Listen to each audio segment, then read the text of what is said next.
What's going on, everyone?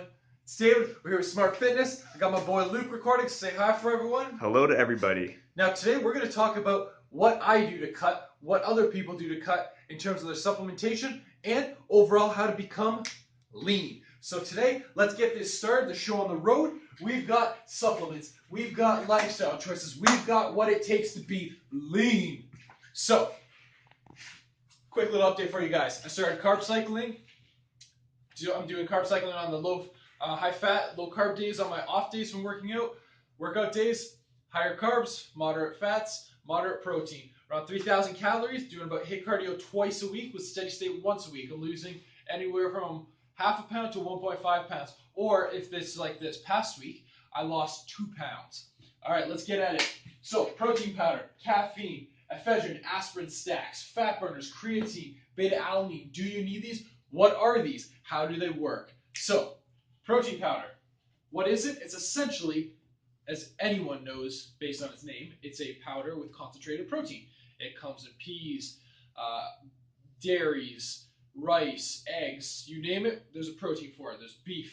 So essentially what it is it's a very quick way for you to get protein macronutrients. Is it necessary? No. Does it become ideal when you're cutting or when you have a busy lifestyle? Yes. So, essentially, it's going to be a low fat for some where it's low fat, some no fat, to low carb, some with no carb. And as it sits, it has amino acids in it. It's got your branched chain amino acids, which leads us into our next supplement of topic. Branched chain amino acids. Essentially, it is your valine, leucine, and isoleucine. It's those 3 concentrated amino acids. Leucine has been connected with increasing the production of muscle, but taking it in a supplement by itself is kind of counterintuitive and kind of a waste of money. So I don't recommend taking BCAAs, but I do recommend taking amino acids. So essentially through having a complete protein or making a complete protein. For example, if you're making a complete protein, you have something like peanut butter and bread. With that being said, if you're eating normal meats or you're taking protein powder, it usually has your complete spectrum of amino acids. Next, caffeine. What is it? Caffeine is a stimulant. It essentially stimulates your basal metabolic rate, or BMR as I've written. It leads to fatty acid oxidation, which can help at a very minimal level stimulate fat loss and lipolysis.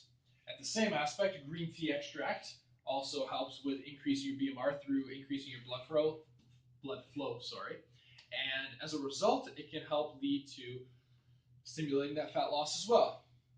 Should you be taking a supplement of either of these? In my opinion, I think it's kind of pointless to be taking caffeine or green tea extract pills.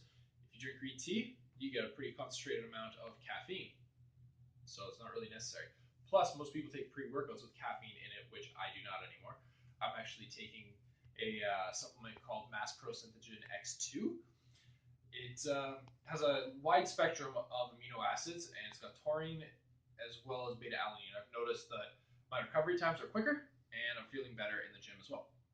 Regardless, so you got your caffeine, you got your green tea, which I don't think you should be taking them as a supplement by itself. Next, you've got your ephedrine and aspirin stack. What is that? Essentially, you're taking caffeine, ephedrine, which is another stimulant-like product, and aspirin.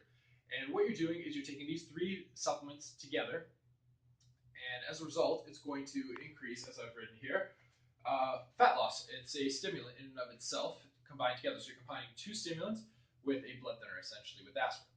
But is this safe? Not really, because it's going to increase your heart rate to a point that it might not be stabilized.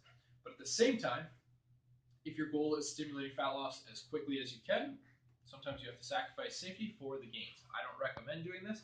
I recommend a slow, lean progression, but sometimes it's not always the case. Next, we've got fat burners. What do fat burners do?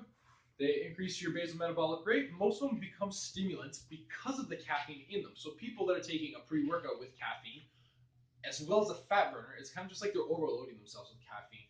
So with fat burners, with them being a stimulant, it also has other factors in it, such as green tea extracts, fat burning agents. Some of them have cinnamon, some of them have curcumin. They've both a lot of spices that are essentially kind of going to heat up and speed up your BMR. A lot of hot heat related, pepper related type of sources in many respects, down to an extracted portion per se.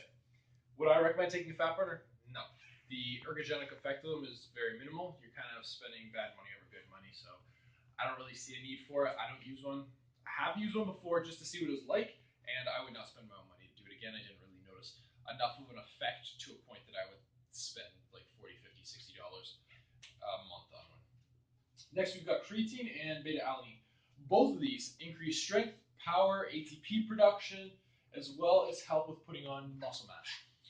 I recommend taking both of these. Creatine, it's debatable if it's going to continue after that whole loading phase, if it's going to continuously give you power. But beta-alanine has been suggested that it will continually increase your actual strength and power production over an extended period of time. It's just a lot slower, and you don't really plateau from it, so you might as well. There's the whole tingling sensation that some people claim they get. I've never had. It's in my pre-workout, and I feel great from it, so I can't speak on whether you're going to get that added effect, but I do not. Next, what do? So, I take protein powder, I take creatine, I take beta-alanine, as I've said, it's in my pre-workout. But ultimately, it comes down to your calorie count. If your calories are going to stay high due to either food or supplementation, you're not going to lose weight, you're not going to lose that body fat. If you're not going to put time into the gym, you're not going to lose that body fat. The biggest ergogenic aid is hard work, working your ass off, sacrificing that beer, sacrificing that pizza every once in a while. I mean, if you get to fit your macros, sure, but you're not really producing anything that's going to help your body. So if you're just filling it with useless, weak type of calories, you're not really going to make much progress. Like, you might lose weight, but it's going to be very difficult for your body to maintain the muscle mass you have and progressively grow. That's my 2 cents on it. Luke, you got anything you want to add to this? Sounds beautiful. All right, ladies and gentlemen, stay strong. As always, stay smart.